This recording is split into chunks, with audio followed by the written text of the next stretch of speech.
palavra do Senhor diz assim: nos dias de Assuero, o Assuero que reinou desde a Índia até a Etiópia sobre 127 províncias. Naqueles dias, assentando-se o rei Assuero no trono do seu reino, que está na cidadela de Susã, no 3º ano do seu reinado, deu um banquete a todos os seus príncipes e servos, no qual se representou o escol da Pérsia e Média. E os nobres e príncipes das províncias estavam perante ele. Então mostrou as riquezas da glória do seu reino e o esplendor da sua excelente grandeza. Por muitos dias, por 180 dias.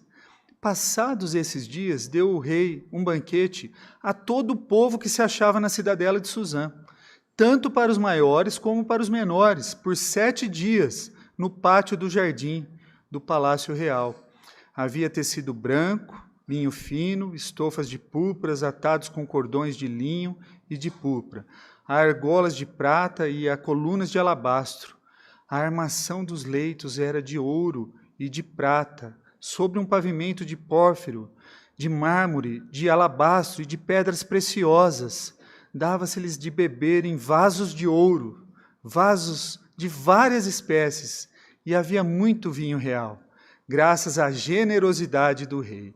Bebiam sem constrangimento, como estava prescrito, pois o rei havia ordenado a todos os oficiais da sua casa que fizessem segundo a vontade de cada um.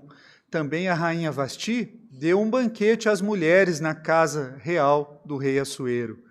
Ao 7º dia, estando já o coração do rei alegre do vinho, mandou a Meumã, Bizta, Arbona, Bigtá, Abgtá, Zetar, Carcas, os 7 eunucos que serviram na presença do rei Assuero, que introduzissem à presença do rei a rainha Vasti, com a coroa real, para mostrar aos povos e aos príncipes a formosura dela, pois era em extremo formosa.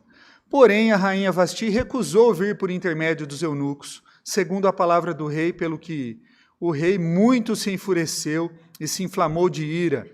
Então o rei consultou os sábios que entendiam dos tempos, porque assim se tratavam os interesses do rei, na presença de todos os que sabiam a lei e o direito.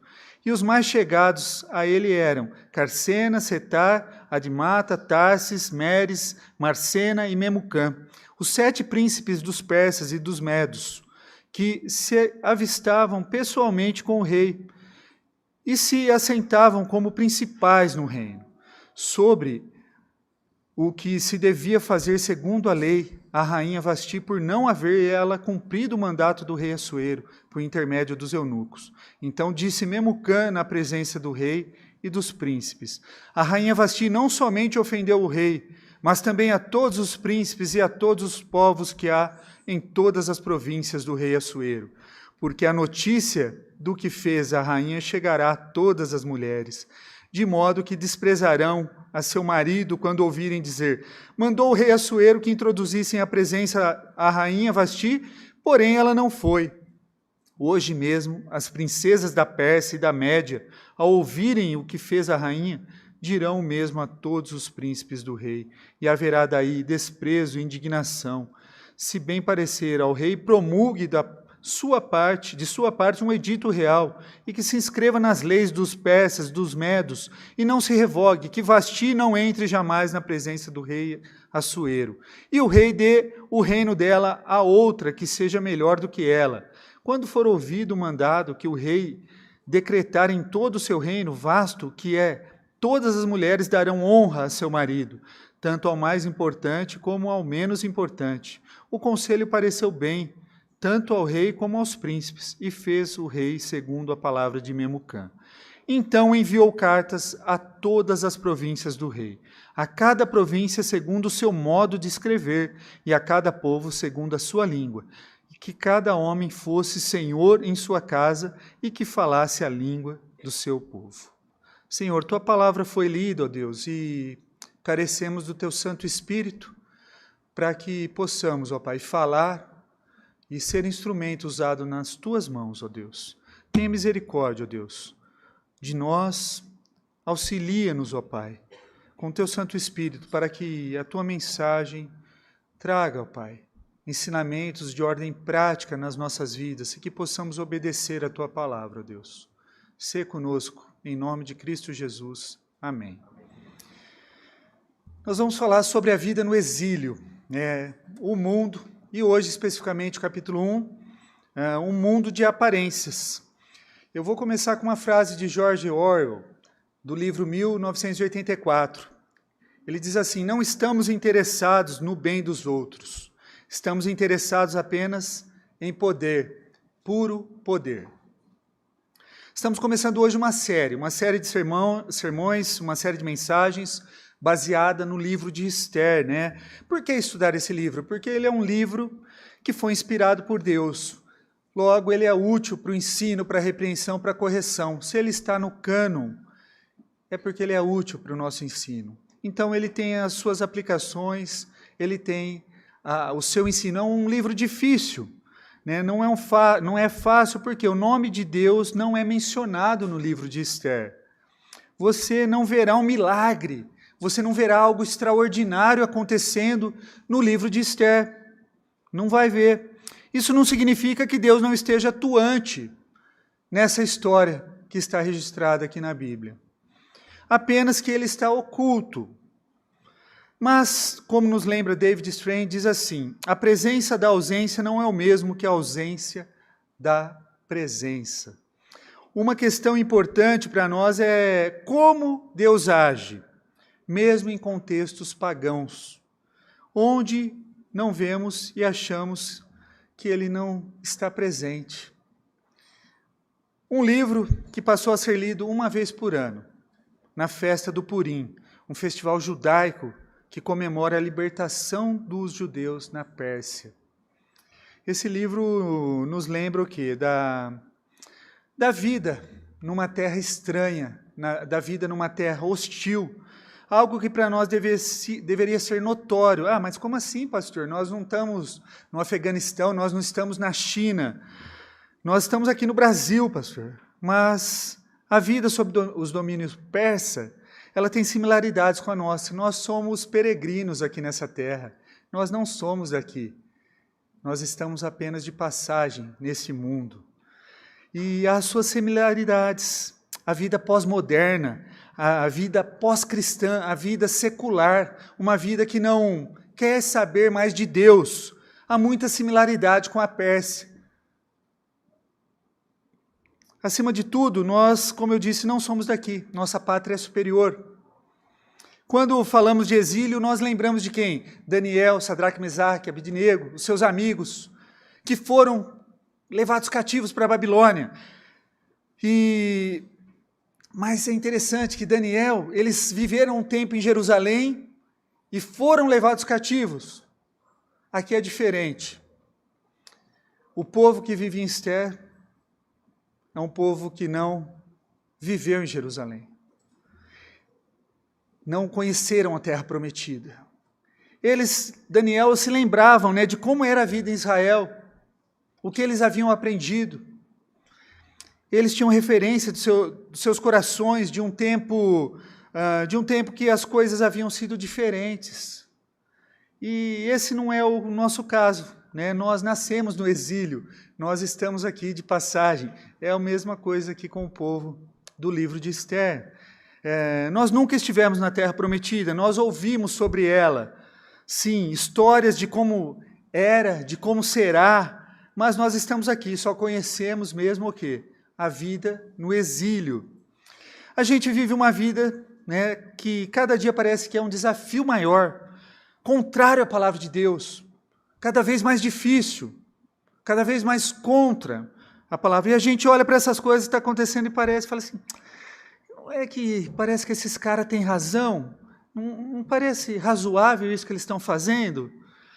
E quando nós olhamos para nós, quando as pessoas olham para nós dessa religião cristã, monoteísta, que segue a Deus, sinceramente parece o quê? Puxa vida, não parece que os cristãos são tão felizes, parece que eles não são tão alegres. A gente acha que deveria ser diferente. O grande problema é que nós vivemos à sombra de ídolos que nós criamos. que tem o quê? Que nós queremos, que nos prometem cura se nós o adorarmos, mas sempre nos decepcionam. Nós adoramos a riqueza, a sexualidade, e eles causam o quê? Traumas em nós. Nós somos o povo de Deus que vive na Pérsia. O que te impressiona dos poderosos, dos famosos, dos influenciadores? Ah, se eu pudesse. Ah, se eu ganhasse na Mega da Virada. Ah, se eu tivesse aquele salário. Ah, se eu pudesse ir ao shopping sem me preocupar com o meu saldo bancário. Ah, se eu tivesse aquele carrão, hein? Que eu nem posso pagar o IPVA dele, né? Como seria bom, né? Ah, se eu tivesse. É o poderio financeiro que faria a sua vida melhor? O que temos aqui é uma ostentação de poder. É algo, uma demonstração, uma opulência. O rei Assuero, também conhecido como Xerxes, você já deve se familiarizar com esse nome, Xerxes. Você deve lembrar da batalha de Termópilas, a batalha dos 300. Os espartanos liderados por Leônidas foi contra esse rei, o rei Xerxes, num lugar estreito, onde o rei Xerxes foi traído por um grego que se infiltrou e levou eles para aquele local, na Batalha dos 300, onde eles perderam milhares de soldados contra apenas 300 homens, 300 espartanos. A cronologia vai assim: Dario, que editou um decreto, que está lá no livro de Daniel, é o pai de Xerxes, e tenta uma primeira invasão contra a Babilônia e fracassa. Depois vem Xerxes, o Assuero, e tenta novamente. O livro de Esther começa antes da invasão de Xerxes, dessa segunda invasão, que governava 127 províncias. Da Índia à Etiópia, era o homem mais poderoso do mundo. Você olhando, ele era o homem mais poderoso do mundo. E a primeira lição que nós vamos tirar aqui é o quê? Os poderosos amam se exibir. Os poderosos amam se exibir. Os versículos de 1 a 4 diz assim: No terceiro ano do seu reinado, deu um banquete a todos os seus príncipes e seus servos, no qual se representou o escol da Pérsia e da Média. E os nobres e príncipes das províncias estavam perante ele. Então mostrou riquezas da glória do seu reino e o esplendor da sua excelente grandeza, por muitos dias, por 180 dias. A história começa no terceiro ano do seu reinado. Isso é, ele ama impressionar. Aí ele dá uma festa de quanto? 180 dias. Opa, é isso mesmo, não é uma festinha não é um fim de semana não, são 180 dias, são 6 meses, é uma mega festa. Você já pensou um acampamento de 6 meses? Hã? Pensou? 6 meses? Haja comida para esses crentes, hein? Hã? É isso mesmo, foram 6 meses de festa. Mas quem que participou dessa festa? Somente os poderosos, somente as autoridades, as celebridades, gente importante, na qual se representou o escol da Pérsia. Escol aqui não é cerveja não, viu, meus irmãos? Escol aqui é os primeiros, o melhor. O escol significa os melhores. Só tinha o que nós popularmente dizemos aqui, a nata da sociedade. Só estava lá os poderosos. Uma festa que o povo de Deus não foi chamado. Assuero mostra o que é a sua riqueza, ele vai lá e faz questão de ostentar a glória do seu palácio suntuoso, com colunas com mais de 20 metros de altura, entalhados com belíssimos ornamentos, detalhes em ouro, cobertura de seda, tecido branco, de linho fino, estofas de púrpuras e argolas de prata. A púrpura aqui, meus irmãos, púrpura é roxo, era um tecido extremamente difícil de conseguir, caro. Vocês lembram lá de Atos 15? Lídia, vendedora de púrpura. Púrpura era só se conseguia como? Com a extração de um molúsculo do mar Mediterrâneo, ali no Mediterrâneo que você tinha que espremer o molusco e deixar ele tingir por alguns dias a roupa para adquirir aquela cor roxa, aquele púrpuro, bem vistoso. É algo difícil, caro, e ele faz questão de ostentar isso aqui. Pedras preciosas no chão, alabastro, joias, pedras no chão, as pessoas pisavam em diamantes, coisas... E o alabastro era um mineral raríssimo, translúcido, e estava lá para o povo pisar no chão. Havia muito vinho real, graças à generosidade do rei. Cada um tinha uma taça de ouro personalizada, com entalhes artísticos. Não é várias espécies, não. Era uma taça específica com detalhes, cada uma com um detalhe diferente. Não é que como nós vamos num lugar e compramos lá um conjunto de 6 taças, de 8, de 12. Eu fui na casa de uma irmã outro dia e tomei lá na taça dela, tem mais de 48 anos, e em talhes dourados, assim, eu fiquei até com medo de tomar. Imagina, aqui nós estamos falando da opulência, taças de ouro, todas entalhadas, todas detalhadas. Taça diferente daquela que você vai na loja e compra, era personalizada. Olha o versículo 5, meus irmãos. Passado esses dias, deu o rei um banquete a todo o povo que se achava na cidadela de Suzã, tanto para os maiores como para os menores, por 7 dias no pátio do Palácio Real. Então, se não bastasse os 180 dias, teve mais 7 de festa. O que ele fez? Ele escancarou as portas, falou, agora vem todo mundo, pode entrar na festa agora. Agora a festa é para todos. Ele, obsessivo, ele quer exibir a sua grandeza, ele quer exibir o seu poderio. Mais 7 dias de festa. A vontade dele se mostrar é muito grande. Falou assim, boca livre para todo mundo, vamos lá. Imagine as músicas, a bebedeira, a incessante festa que já durava 180 dias, mais 7 dias. O vinho rolando. Imagina a língua falando do povo. Você acha que era vinho ruim? Não, era de melhor qualidade.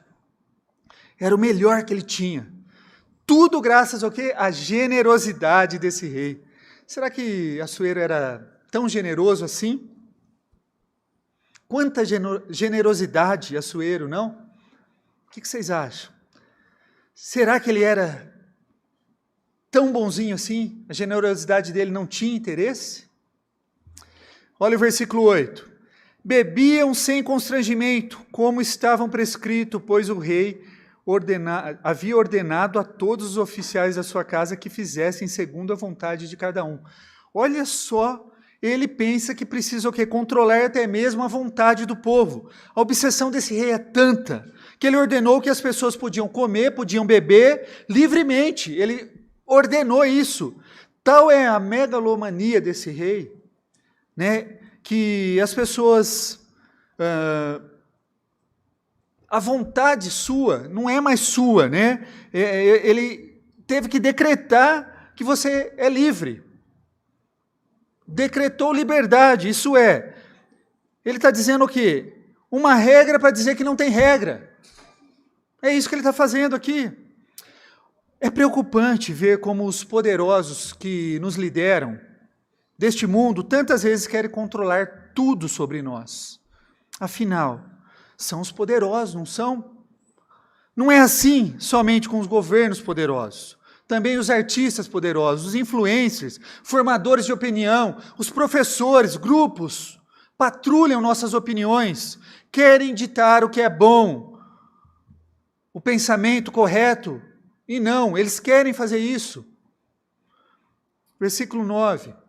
Também a rainha Vasti deu um banquete às mulheres na casa do rei Assuero. Olha só que interessante. A rainha Vasti deu uma festa lá para as mulheres. Não era só os poderosos, estava tendo 2 festas então. E aí com abertura para todo o povo foram 3 festas, nós podemos dizer. A rainha estava dando uma festa para as mulheres. Um mundo poderoso, mas também generoso, né? Embora desconfiemos. Às vezes queremos o quê? Participar um pouco da festa deles, não? Será que a gente não quer um pouquinho do que eles têm mostrado para nós?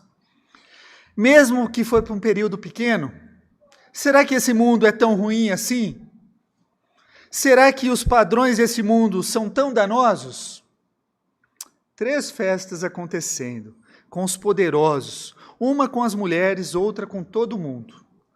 Qual o seu sentimento sobre essas festas? Qual o seu sentimento sobre o sucesso das celebridades?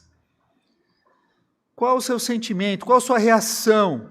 Talvez você diga, Deus me livre, né? Aqui você vai falar assim, Deus me livre. Aí você chega lá na sua casa, no quarto hoje à noite, abre seu celular lá, começa a deslizar o dedinho, né? Aí você começa a ver, né? Os influencers postando lá em Fernando de Noronha, postando lá em Santorini, na Grécia, e você curte, né? Fala assim, nossa, isso sim que é vida, né? Isso que é uma pessoa de sucesso. Aí você vê lá o número de seguidores, 2 milhões, 3 milhões. Aqui é, Deus me livre, né? Lá no íntimo você vai falar assim, quem me dera, né, eu participar um pouquinho disso. Quem me dera eu participar dessa festa. Você fica encantado com o mundo que eles apresentam para vocês? A rede social é assim. As pessoas mostram aquilo que elas querem. Elas apresentam apenas uma parte da vida delas. Não é toda. E assim foram esses 9 versículos do primeiro capítulo do livro da Esther. Mostraram apenas uma face do rei Assuero, toda a sua pompa, toda a sua ostentação, toda a sua glória. Mas é como se fossem os influencers na rede social. E a segunda lição que nós vamos ter aqui é uma vida que parece, mas não é. Olha os versículos 10 e 11. Ao 7º dia, estando já o coração do rei alegre do vinho. Alegre aqui do vinho é um sinônimo para bêbado, tá? Ele estava bêbado, embriagado do vinho. Mandou a Meumã, Bizda, Arbona, Bigtá, Abigtá, Zetar e Carcas. Ó, nome aí para quem vai ter filho, né? Algumas sugestões de nome, né? Os 7 eunucos que serviram na presença do rei Assuero, que introduzissem a presença do rei, a rainha Vasti, com a coroa real, para mostrar aos povos e aos príncipes a formosura dela, pois era em extremo formosa. Se não bastasse ele já mostrar tudo que ele tinha, a riqueza, o palácio, as comidas, o vinho, as taças, tudo aquilo lá, ele queria exibir a sua mulher como um troféu. Ele queria trazer ela para mostrar a sua formosura. Olha, pessoal, não acabou por aí não. Olha o que mais que eu tenho para mostrar para vocês. A rainha Vasti. E aí ele manda os eunucos ir lá buscar a Vasti. Ele foi lá, atrás dela. E ele quer exibir ela como se fosse um troféu, como um objeto. O objeto é a sua esposa. E alguns estudiosos dizem que ele queria exibir exatamente a rainha somente com a coroa e mais nada. Ela faria um desfile somente com a coroa. É isso que alguns rabínicos dizem sobre o texto. Esse materialismo que não é dos nossos dias, mas é do nosso coração. Não importa onde se vive ou quando, pois faz parte de nós. Quando investimos a nossa vida, parece no parecer e não no ser, tratamos pessoas como objetos. Esse é o reino deste mundo. Não está aí para personalidades, para individualidades, visando apenas lucros. Olha o versículo 12. Porém, a rainha Vasti viu por intermédio dos eunucos, segundo a palavra do rei. Porém, a rainha Vasti recusou vir por intermédio dos eunucos, segundo a palavra do rei, pelo que o rei muito se enfureceu e se inflamou de ira. A rainha falou assim, eu não vou participar disso não. Eu não sou esse objeto que você está pensando que eu sou, eu não vou. Ela se recusou a ir à presença do rei. Ela causou um constrangimento diante do rei, diante de todos os poderosos, de todos os reinos que ele comandava. Após 187 dias de festa, coração do rei alegre, e ele foi lá, eu quero exibir meu último troféu. A rainha falou, não vou participar disso não. E aí o que aconteceu? Ele se enfurece, ele fica irado, bravo. Como assim, rei? Não foram 6 meses de festa, quer dizer, 6 meses e 7 dias de festa. Por que o senhor vai ficar irado agora? Não, fica evidente que o rei não é tão poderoso quanto ele aparentava ser, quanto ele parecia ser. Aqui fica evidente que não são as festas, não são as coisas que produzem alegria substancial. Ele não controla a esposa, ele não controla a casa dele, aliás, nem o seu próprio coração ele controla. Os poderosos não são tão poderosos assim. E isso deve ser o que? Libertador para nós. Eles não são tão poderosos quanto eles aparentam ser. Matthew Henry, ele diz assim, aquele que governa 127 províncias não tinha controle nem sobre o seu próprio espírito. O Salmo 127 deixa uma lição muito clara para a gente. Se o Senhor não edificar a casa, em vão trabalham os que edificam. Se o Senhor não guardar a cidade, em vão vigia a sentinela. Inútil vos será levantar de madrugada, repousar tarde, comer o pão que penosamente granjeastes. Aos seus amados ele dá enquanto dorme. Isso é, se o Senhor não cuidar, ninguém vai cuidar de nós. Você pode morar no maior condomínio de luxo, você pode morar num lugar seguro, você pode ter o carro que for. Se o Senhor não cuidar da nossa vida, se o Senhor não cuidar da sua família, ela vai por água abaixo, ela vai desestruturar, ela vai se cair, vai se arruinar. E diante da frustração, o que o rei vai fazer? Ele vai lá consultar os sábios deste mundo, os medos, os especialistas, né? A gente está sempre ouvindo, segundo especialistas, né? Nas notícias que nós lemos, os mais intitulados do Medo e da Pérsia. O que ele fez? Ele pediu ajuda dos universitários, é isso que ele fez. E são 7 príncipes da Pérsia.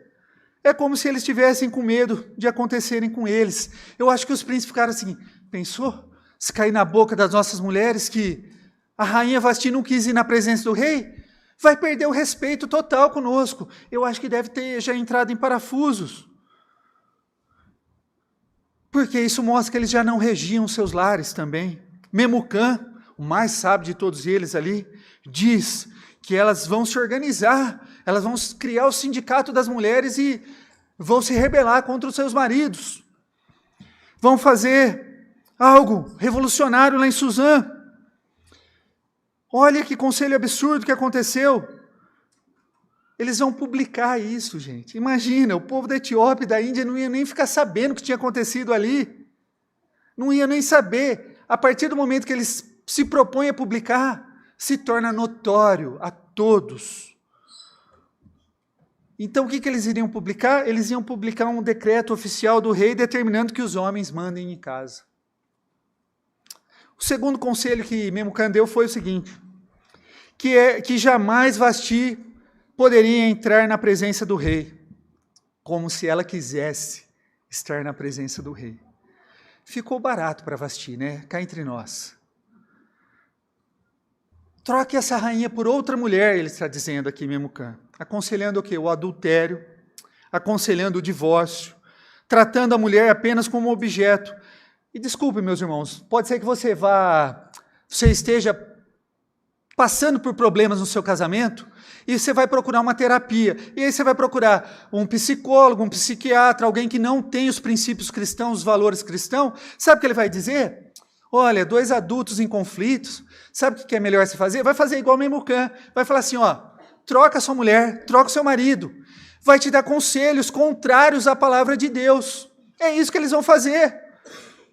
Conselhos mundanos. Conselhos mundanos.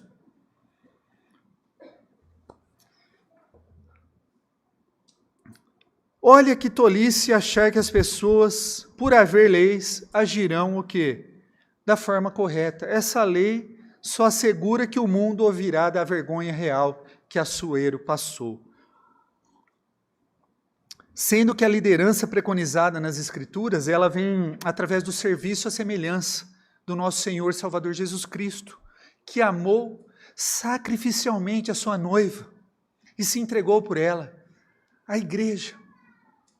Cristo nos chama a amar as nossas esposas. Homens, é assim que vocês vão ter a liderança. Amem suas esposas. Esse é o caminho. Amem elas. Esse é o caminho que ele dá aqui. Cristo nos ensina. O capítulo 1 de Esther nos mostra que os poderes deste mundo, no final das contas, não são tão poderosos.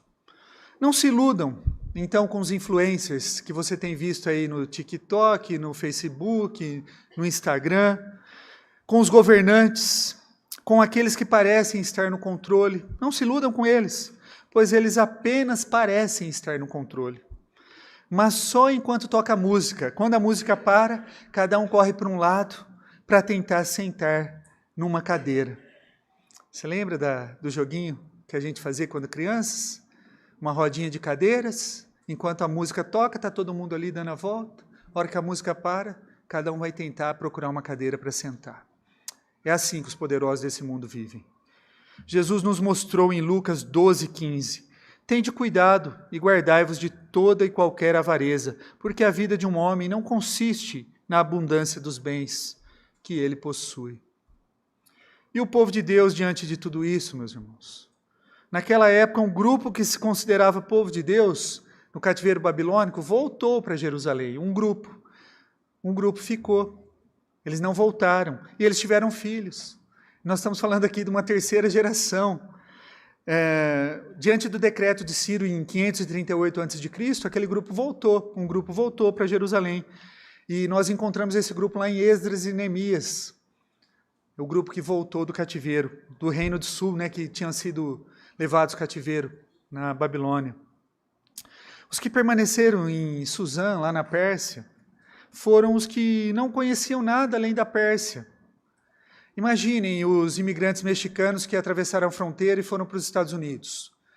E aí eles tiveram filhos, e seus filhos tiveram filhos, e eles conhecem a língua espanhola, por quê? Porque os pais falam dentro de casa, mas eles estão totalmente imersos na cultura norte-americana. Eles nasceram lá e eles só conhecem aquela cultura, eles não conhecem a origem de seus pais. É a mesma coisa com esse povo, o povo de Deus que está vivendo aqui na Pérsia. Até aqui não tem povo de Deus, né, na história. Até aqui nem Deus na história. Nosso mundo está assim também. Parece que a palavra de Deus ela é irrelevante. Ela é irrelevante. Ações militares, ações científicas, econômicas, decisões políticas. Deus, eles não estão nem aí para Deus. O que nós podemos aprender? O que nós podemos aprender? É fácil para nós ficarmos deslumbrados com a ostentação do império.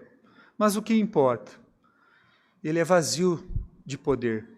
O império deste mundo é um holograma sem substância. É uma imagem que você não consegue pegar. Ela é visível, aparente, mas ela não é substancial. Ela não nos preenche substancialmente. Parece saudável, mas é perverso. Parece estável, mas é obstinado. Parece satisfatório, mas é transitório. Parece generosa, mas é cruel. Opulência e a glória da realeza são falsas e a vida consiste nisso. Não caia na mesma ilusão. Não existe almoço grátis.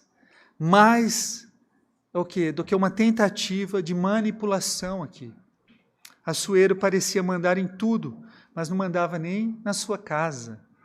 Ele mandava em milhares de homens, da Etiópia até a Índia, mas não mandava na sua família, nos seus próximos. Muitos estão vivendo pensando o quê? Apenas em acumular riquezas, estão perdendo as suas famílias. Estão perdendo as suas famílias. Não tem comunhão, não tem oração, não tem leitura da Bíblia dentro das casas. Muitas leis criadas em nossa sociedade, assim como a lei de bêbados, né, que fizeram aqui, não faz sentido hoje para nós, Por quê? Porque não são reais.